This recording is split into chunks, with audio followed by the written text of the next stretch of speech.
네, 반갑습니다, 여러분. 오늘은 여러분들과 사람의 세포 안에 존재하는 염색체들은 어떤 특징을 가지고 어떻게 생겼는지에 대해서 이야기를 해보려고 합니다. 우리 지난 시간에 앞으로 이전 동안에 우리 공부했었던 내용들을 통틀어서 이제 사람에 대입을 해보고 그 사람을 이제 우리가 핵형 분석을 통해서 사람의 특징에 대해서 알아본다라고 알고 계시면 될 것 같아요. 자, 바로 들어가 보도록 하죠. 자, 사람의 세포예요. 사람의 세포에는 체세포, 몸을 이루고 있는 체세포와 그 다음에 이제 특별하게 생식세포라고 하는 세포, 이렇게 두 가지 종류로 나눌 수가 있죠. 생식세포라고 하는 애들은 정자와 난자, 얘네들을 의미하고 나머지들은 다 체세포다라고 기억을 하고 계시면 될 것 같아요.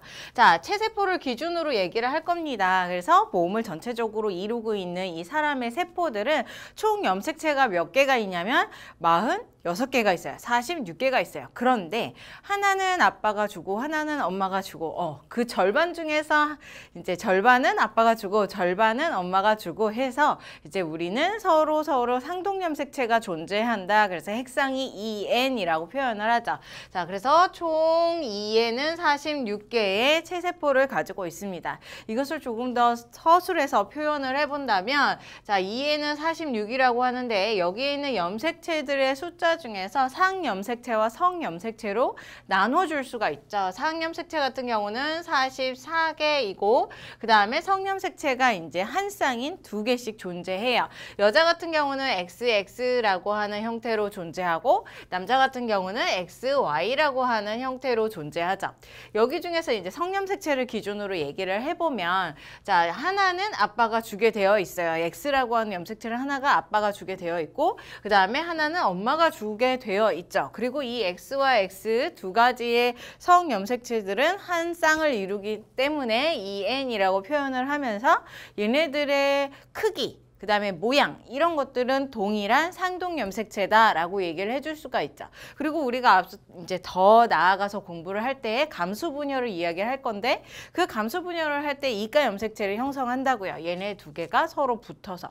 자, 그런데 얘네들은 서로 상동 염색체긴 하지만 같은 자리, 같은 위치에 대립 유전자를 가지고 있는 반면 유전 정보가 완벽하게 동일하진 않죠. 왜 그러냐면 예를 들어서 쌍꺼풀 유전자라고 한다면 아빠가 외꺼풀 유전자를 주고 엄마가 쌍꺼풀 유전자를 줬어요. 그러면 두 개의 유전자는 대립 유전자이긴 하지만 서로 유전 정보가 다르게 생겨 있죠. 하나는 라지, 하나는 스몰, 이런 식으로. 그래서 자, 하나의 형질을 나타내는 하나의 염색체들이 형질을 나타내는 대립 유전자들은 동일하지만 이제 모든 유전자의 정보는 동일하지 않다. 왜? 스몰과 이제 라지의 차이가 존재하기 때문에. 자, 남자들도 마찬가지예요. X와 Y가 있는데 X를 엄마가 주고 그 다음에 Y를 아빠가 줌으로써 이제 XY를 갖게 되면 남성으로 태어나게 되는 거죠. 자, 상염색체도 마찬가지. 44개의 상염색체 중에서 22개는 엄마가 주고 22개는 아빠가 줘요. 대신 이 22개들 각각은 이제 아빠와 엄마가 준 것들이 서로 상동염색체들이 존재해서 짝꿍을 이루게 되어서 EN이라고 하는 형태를 갖게 되는 거죠. 그게 사람의 체세포의 형태이다라고 알고 계시면 됩니다. 자, 상염색체부터 성염색체까지 얘기를 해봤는데 한번 읽으면서 다시 정리를 해볼게요. 자, 상염색체요. 상염색체는 암수 공통으로 존재하고 있는 염색체를 상염색체라고 얘기하죠. 그래서 공통적으로 존재한다 라고 표현하고 있어요. 그리고 성의 결정에 관여하지 않죠. 관여하지 않는다. 왜 그러냐면 암수 공통으로 존재하니까. 그래서 총 44개, 각각 엄마와 아빠가 22개씩 준 것이다 라고 볼 수가 있는 거예요. 자, 22개는 당연히 엄마 아빠가 줄 때 난자와 정자로 주는 거죠. 그래서 이제 난자의 상염색체가 22개가 있는 거고 정자의 상염색체가 22개가 있는 거예요. 자, 성염색체로 갑니다. 성염색체는 이제 남성인지 여성인지 구분시켜 줄 수 있는 염색체가 성염색체다라고 볼 수 있죠. 남자 같은 경우는 X와 Y, 남자 같은 경우는 X와 Y를 가지고 있고요. 여자와 같은 경우는 X 2개를 가지고 있는 특징을 가지고 있다. 그래서 여자가 XX, 남자가 XY. 자, 그러면 이 성염색체도 마찬가지로 난자가 하나 주고 정자가 하나가 줄 건데 난자는 X 또는 X를 가지고 있을 거예요. 자, 그리고 정자가 X 또는 Y를 가지고 있어요. 자, 여자는 여자 몸으로서 만들 수 있는 생식세포는 X염색체 2개뿐이기 때문에 나눠져 봤자 X염색체가 각각 상동염색체가 나눠져 봤자 X1, X1 이렇게밖에 될 수가 없어요. 그래서 난자는 무조건 X염색체만 줄 수 있습니다. 자손한테 무조건 X. 자, 그런데 정자 같은 경우 남자의 몸에서 만들어지는 생식세포이기 때문에 남자의 X와 Y 중에서 하나씩 가질 수가 있는 거죠. X를 갖는 정자가 있는 반면 Y를 갖는 정자가 존재해요. 그래서 자, X염색체를 갖는 정자, 그 다음에 Y염색체를 갖는 정자 이렇게 두 가지가 존재합니다. 그러면 이 중에서 X와 난자의 X가 만나면 여성이 태어나게 되는 것이고, 그 다음에 정자의 Y와 그 다음에 난자의 X가 만나면 이제 X와 Y로서 이제 남성이 태어나게 되는 거죠. 결과적으로 사람이 태어날 때의 성을 결정하는 것은 무엇이다? 난자가 아니라 정자이다 라고 얘기를 해줄 수가 있어요. X가 오느냐 Y가 오느냐. 자, 앞에서 얘기했듯이 상염색체는 어차피 공통이기 때문에 정자든 난자든 상관이 없습니다. 자, 그래서 성 결정은요, 난자와 정자가 만나서 수정을 할 때 정자의 성염색체가 무엇이냐에 따라서 이제 결정이 된다, 이런 얘기가 되는 거예요. 자, 조금 더 얘기를 한번 해볼게요. 자, 핵형이 무엇이냐? 염색체의 형태, 크기, 숫자 이런 것들을 얘기를 하는 거죠. 그래서 크기나 모양, 숫자 얘네들을 현미경을 통해서 내가 관찰하는 것을 우리는 핵형 분석이다라고 해줄 수가 있습니다. 그럼 염색체의 전체적인 겉의 모양은 알 수 있지만 그 염색체 안쪽에 있는 유전자는 알 수가 없는 게 바로 핵형 분석인 거 이제 한 가지 알고 가시고, 자, 그럼 사람의 핵형 분석을 해봤을 때 남자든 여자든 이런 형태로 존재하게 돼요. 44개의 상염색체와 그 다음에 한 쌍의 성염색체가 쭉 나열된 모습으로 핵형 분석의 모습이 보이게 되는 거죠. 자, 그림을 봤을 때 여러분들이 1번 해서 여기 덩어리가 1번 덩어리예요. 자, 얘네들이 이제 쌍리본의 형태로 보이고 있어서 여러분들이 얘가 하나의 염색체다라고 판단하기가 쉬운데, 이것은 조금 더 들여다보면 왼쪽에 있는 염색체가 쌍리본 하나, 그 다음에 오른쪽에 있는 염색체가 쌍리본 하나, 이렇게 해서 이 두 개의 관계는 상동 관계입니다. 상동 염색체의 관계죠. 하나는 아빠가 줬으면 하나는 엄마가 준 그런 상동 염색체의 관계이고, 지금 왼쪽에 있는 염색체를 내가 표현을 해보면 이렇게 하나의 염색체였는데 복제된 상태의 중기 때의 모습으로 보는 거니까 이런 형태로 왼쪽에 있는 염색체가 존재하는 거고, 그것과 동일한 크기와 모양으로 이제 엄마가 준 상동 염색체가 쌍리본의 형태로 이렇게 옆에 존재하는 거죠. 이 두 개를 지금 1번에다가 갖다 놓고 그려놓은 거예요. 자, 핵형 분석 같은 경우는요, 크기가 큰 염색체부터 점점 작은 염색체대로 이제 번호를 매겨요. 그런데 어차피 상동 염색체들은 크기와 모양이 똑같기 때문에 1번 혹은 22번이든 같은 번호의 상동 염색체는 크기와 모양이 같은 애들이 짝꿍을 이루면서 이렇게 포진되어 있다라고 봐주시면 되겠죠. 자, 1번부터 시작해서 점점점 작은 사이즈로 몇 번까지 가게 될 거냐면, 자, 22번까지 가게 되어 있습니다. 그러면 얘네들이 상동염색체의 쌍으로 존재하니까 총 상염색체는 44개가 되는 거죠. 22번까지의 염색체는 왼쪽에 있는 남자와 오른쪽에 있는 여자를 두 개를 비교해 봤을 때 서로 완벽하게 똑같이 생겼어요. 지금 허리를 구부리고 있는 그런 자세들은 좀 다를 수 있지만 크기와 모양은 똑같이. 왜 그러냐면 이 사람이라고 하는 종이 같기 때문에. 자, 상염색체는 동일하다. 1번부터 22번까지는 남자든 여자든 동일하다. 대신 차이점이 존재하죠. 남자 같은 경우는 여기에 서로 짝꿍을 이루고 있으면서 서로 다르게 생긴 애가 있어요. 얘가 바로 X와 Y 염색체죠. 얘네들은 서로 다르게 생겼음에도 불구하고 상동염색체라고 예외적으로 얘기를 한다.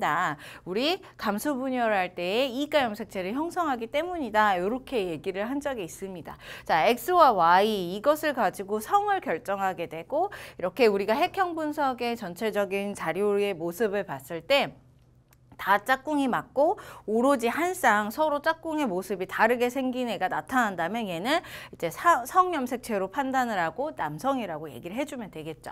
자, 여기 오른쪽에 있는 여자 같은 경우는 22번까지도 동일하고 이제 마지막에 존재하는 성염색체도 서로 똑같이 동일하게 생겨 있어요. 그래서 이제 이렇게 동일하게 모든 염색체들이 다 상동으로 짝꿍을 이루고 있으면서 다 동일하게 생겼으면 이것을 여성이다라고 봐줄 수가 있는 거예요.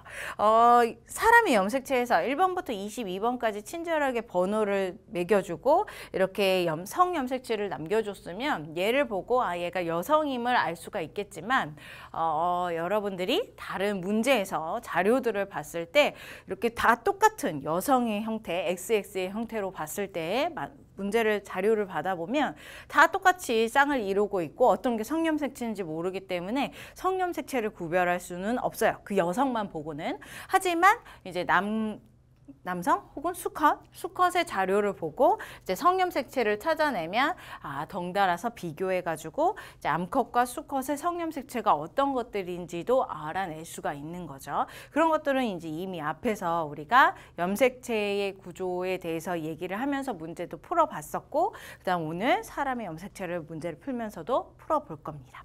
자, 이렇게 얘기를 해줄 수가 있어요. 핵형 분석 여러분들 이렇게 봐줄 수가 있고요. 사람의 염색체를 봐줄 수가 있고요.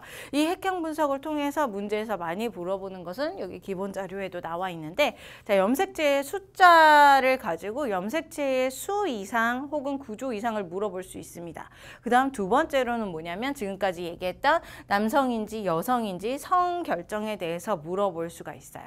자, 그럼 염색체의 숫자 이상에 의해서 나타나는 돌연변이 혹은 질병은 무엇이 있는지 위쪽에 이제 기본 자료를 가지고 다시 한번 얘기를 해보려고 해요. 자, 여기에 있어요.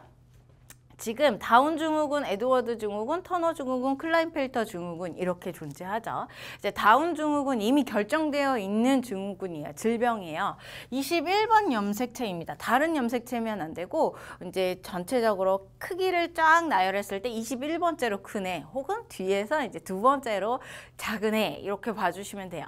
자, 두 번째로 작은 애 21번 염색체가 만약에 핵형 분석을 통해서 봤더니 3개야. 그렇게 3개가 된다면 이 사람 같은 경우는 이제 정상적인 46개의 염색체보다 1개의 염색체가 더 많은 거죠. 그래서 이에는 47이라고 표현을 해줄 수가 있고요. 그 다음에 얘 같은 경우는 이제 45개의 이제 상염색체를 가지고 있으면서 성염색체는 일반적인 모습을 갖는 다운 증후군의 모습을 보일 수가 있습니다. 그래서 핵형 분석의 자료를 줬을 때 21번이 3개이다. 그러면 여러분들 다운 증후군이다. 이렇게 선지를 찍어주시면 돼요. 다운 증후군이 가장 많이 나오겠죠. 우리 주변에도 굉장히 많으니까. 자, 에드워드 증후군은 18번 염색체가 3개예요. 위쪽에 있는 다운 증후군과 동일하게 47개의 염색체를 가지고 있죠. 45개의 상염색체와 그 다음에 2개의 성염색체. 그래서 45개 플러스 XX 혹은 45 플러스 XY 이렇게 표현을 하게 됩니다.